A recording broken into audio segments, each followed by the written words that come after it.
ভাতিজারে, অনাবৃষ্টির কারণে এলাকার মধ্যে ফসলগুলো নষ্ট হয়ে যায়। অনাবৃষ্টির কারণে এই জমিনের পশু পাখিগুলো পিপাসায় কাতর হয়ে গেছে। আমরা যাই কাবার কাছে, কাবার ভিতরে বৃষ্টি নামানোর জন্য। আজকে 40 জন বড় বড় নেতারা, বড় বড় যে নেতা, এক একটা কমের 40 জন নেতা যাবে কাবা শরীফে। আমরা কান্নাকাটি করে কাবার কাছে বৃষ্টি চাইব, কাবার কাছে বৃষ্টি চাইব। বৃষ্টি যদি হয় তাহলে আমরা বেঁচে যাব, পশুগুলো বেঁচে যাবে। জোরে জোরে বলেন আল্লাহু আকবার। আমার নবী ডাকতে বলে, চাচা গো আমারে লয়ে যান, আমিও যাব। চাচা গো আমারে নিয়ে যান। আবু তালিব বলে, না না, তোমাকে নিয়ে যাবে না। তুমি যে কি হবে, বড় বড় নেতারা আইব, তারা নামি দামি মানুষগুলো কাবার কাছে বৃষ্টি নামানোর জন্য যাবে। আমিও তাদের মধ্যে একজন নেতা, সব বড় বড় নেতাগুলো আসবে। তুমি বাচ্চা মানুষ, তুমি ওখানে যাবা কেন? আবু তালেবকে ডাক দিয়ে বলে, চাচা গো আমি গেলে আমার আল্লাহ রহমতের বৃষ্টি দান করবে। জোরে জোরে বলেন মারহাবা। রহমতের নবী পিছে পিছে রওনা হয়ে যায় রে। 40 জন নেতা কাবার মধ্যে প্রবেশ করলেন।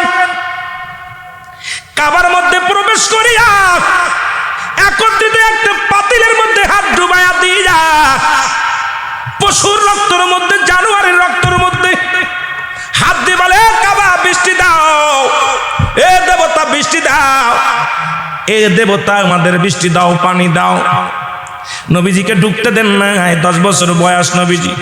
দূর থেকে দাঁড়ায় দাঁড়ায় দেখে, দূর থেকে নবীজি আমার দাঁড়ায় দেখে দৃশ্যগুলো। আমার আল্লাহ বৃষ্টি দেয় না। নবীজি মিসকি মিসকি হাসে, কয় কাবার মালিক যিনি চাও তার কাছে, কিন্তু কাবার মালিকের কাছে চায় না, চায় কাবার কাছে, চায় কার কাছে? দেব তার কাছে। দিন পার রাত পার হয়ে যায়, নবী আমার দূর থেকে তাকায় আসে, দেখে শুধু চায়, কারণ ঢুকতে দেয় নাই। নেতারা বলে, এ আবু তালিব, আজকে মনে হয় দেবতা আমাদের বৃষ্টি দিবে না, বৃষ্টি নামবে না, না বৃষ্টি, আমাদের কপালে কষ্ট আছে। এর সবাই নবীজি আস্তে আস্তে চলে গেলেন কাবার ভিতরে। যা দেখে 40 জন নেতা, সব তো 40 নেতা পাতিলের মধ্যে রক্ত দিয়া, হাত দিয়া বসে আছে বৃষ্টির জন্য।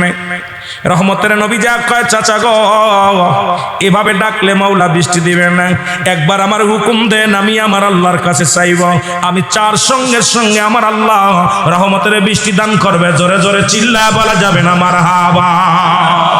রহমতের নবী যা বললেন, আল্লাহ শরিয়াতের কিবলা হলো কাবা, দুজানের কিবলা হলো রাহমাতাল লিল আলামিন। শরিয়াতের কিবলার নাম কি? জোরে বলেন, শরিয়াতের কিবলার নাম কি? কাবা। দুজানের কিবলার নাম কি? আরো জোরে বলেন রাহমাতাল লিল আলামিন। আরো জোরে বলেন রাহমাতাল লিল আলামিন। আর মোনাজাতের কিবলা হলো আরশে আজিম। আপনারা যারা পীর মুরিদি করেন বাবা শুনে নেন, আপনাদেরও একটা কেবলা আছে, সে হলো পীর কেবলা, স্বয়ং পীর কেবলা। যারা পীর মুরিদি করেন তাদের কেবলার নাম হলো পীর কেবলা। এখন কেবলা যদি বলতে যায়, ওই রাবিয়া বসরির কাছে চলে যেতে হয়। রাবিয়া বসরি জীবনে কোনোদিন বিয়ে করেন নাই, যে রাবিয়া জীবনটা কেটে দিলেন, এমন এই অবস্থায় কাটাই দিলেন, ওই ওয়াজ আমি যেতে পারবো না, যেহেতু ওই আলোচনাও যদি যায় মক্কি জীবনের আলোচনাও হয়ে যাবে, ওর মধ্যে এসে যাবে, তবে আপনি আপনাদের কই কথা বলবো না। রাবিয়া যে ডাক জিগায়, কাবা কাবারে, আমি তোমার কাছে জানতে চাই, শরিয়াতের কেবলা তুমি, আমার কেবলা তুমি, তোমার কি কোনো কেবলা আছে? কাবায় বলে, রাবিয়ার শোন, ও রাবিয়া শোনো, আমারও একটা কেবলা আছে, আমারও একটা ভালোবাসার মানুষ আছে, সেই মানুষটার নাম হলো রাহমাতাল লিল আলামিন। আরো জোরে, কেবলা হলো কাবা বলে, আমারও একটা কেবলা আছে, আমারও একটা কেবলা, সেই কেবলার নাম হলো রহমতের কেবলা, সেই রাহমাতাল লিল আলামিন। কারণ স্রষ্টার জন্য কেবলা শর্ত নাই, সৃষ্টির জন্য কেবলা শর্ত। সৃষ্টির জন্য কেবলা শর্ত, স্রষ্টার জন্য নয়। এ মুসলমান শুনে নাও, যে কথা আমি বলতেছিলাম দিলের কান্ডা লাগা শুনে নাও। যখন নবীজি হাতটা লাগায় কাবার মধ্যে বলে, কাবারে তুমিও আল্লাহ আর আমিও আল্লাহ, যেহেতু শরীয়তের কিবলা তুমি রে কাবা, কাবা বৃষ্টি দে আমার আল্লাহ, তুমি বৃষ্টি দাও কাবার ওসিলায়, তোমার হাবিবের ইজ্জতের খাতিরে। সঙ্গে সঙ্গে মেঘ হয়ে আসলো, সঙ্গে সঙ্গে বৃষ্টি নামা শুরু হলো। ওই জামানার মধ্যে কিছু লোক পালায়া গেলেন, কিছু লোক রাহমাতের নবী রাহমাতুল আলামিনের হাতে, ও মুসলমান শুনে নেন, 10 জন পালায়া গেছে, 30 জন নবীজির হাতে কালেমা পড়ে মুসলমান হয়েছে। জোরে বলেন মারহাবা। কয় বছর? 10 বছর এই নবীজি আল্লাহ প্রতি রাসূল প্রতি ঈমান আনাইছে কয়জন রে? 30 জন ব্যক্তি। তারা মুহাম্মাদের প্রতি কালেমা তখন তো বোঝে না এইরকম তারা ঈমান আনে নাই, তবে রাসূলের প্রতি অনুগত হয়ে গেছে। সবার ধারণা মুহাম্মদ শিশু হলেও সে সাধারণ কোনো মানুষ নয়, সে একজন আমাদের নেতা। আমরা এত বড় বড় 40 জন নেতা যেটা করতে পারলাম না, ও মুসলমান শুনে নাও, আমরা যেটা পারি নাই সেটা আরে আব্দুল্লাহর বেটা মুহাম্মদ ইদি আল্লাহর কাছে চাইতে দেরি কাবার মালিকের কাছে, কাবার মালিককে, আর সেই মালিকের কাছে চাইতে দেরি আর দিতে দেরি নয়, বৃষ্টি বর্ষণ করেছে আমার আল্লাহ। সুতরাং আমরা আজ থেকে মুহাম্মাদের অনুকরণ করব। জোরে জোরে চিল্লায় বলা যাবে না মারহাবা। নবীজির শত্রু বেড়ে গেল, নবীজির শত্রু বেড়ে গেল। সবাই চিন্তা করে আব্দুল্লাহর বেটা মুহাম্মদ আমাদেরকে ধোঁকা দিছে, আমাদেরকে বোকা বানাইছে। সবাই শত্রু বেড়ে গেলেন। মুসলমান গভীর মনোযোগ। রহমতের নবী যে পথে যাইতেন সেই পথে মেঘমালা ছায়া হয়ে দিতেন। নবী যখন ঘেমে যেতেন, বনের পশুগুলো রাসূলকে কত সম্মান করত, নবীকে কত ইজ্জত করত। এই দৃশ্য একদিন আব্দুল মুত্তালিব আবু তালিব কি করলেন? মুসলমান নবীকে নিয়ে উনি চললেন কোথায়? ব্যবসার বাণিজ্যিক কাজের জন্য রওনা হয়ে গেলেন। ওই কাফেলার মধ্যে নবীজি আছেন। খাদিজা তৎকালীন জামানায় পুণ্যবতী মহিলা, যার 2 বার বিবাহ হয়েছে। এই খাদিজা দেখে একটা দল, কাফেরার দল যায়, ওই রাস্তা দিয়ে যায়, কিন্তু সবার মাথার উপরে রৌদ্র পড়েছে, একটা বালকের মাথার উপরে কোনো রৌদ্র পড়ে নাই, ছায়া দিছে। মুসলমান কাফেলাকে ডাকলেন, ডাকিয়া বললেন, তোমরা শোনো এই কাফেলার সর্দারকে? বলে এই কাফেলার সর্দার হলো আবু তালিব। আল্লাহু আকবার বলেন না, আরো জোরে।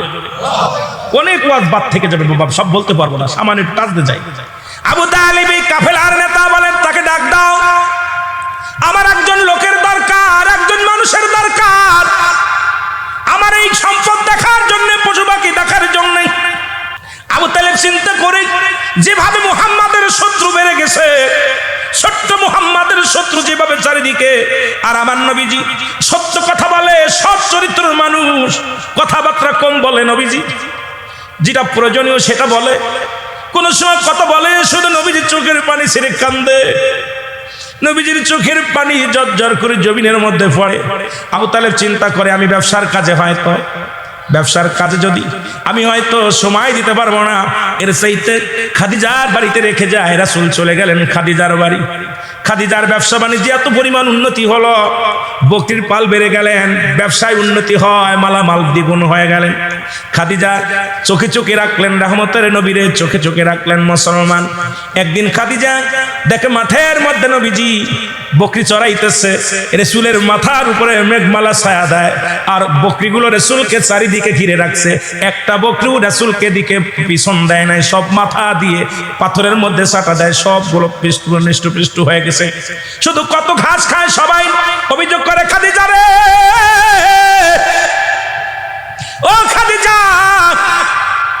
মুসলমান শুনুন, মুহাম্মদ সাল্লাল্লাহু আলাইহি ওয়াসাল্লাম উনি যে মাঠে বকরি চড়ায়, উনার ওই মাঠে ঘাস খায় না, বকরিগুলো শুধু পাথরের মধ্যে চাটা দেয়, পেট ভরে যায় বকরিগুলো। একটা বকরি গলায় রশি দেয় না। মুহাম্মদ আগে আগে যায়, আমার নবী আগে আগে যায়, বকরিগুলো পিছে পিছে যায়।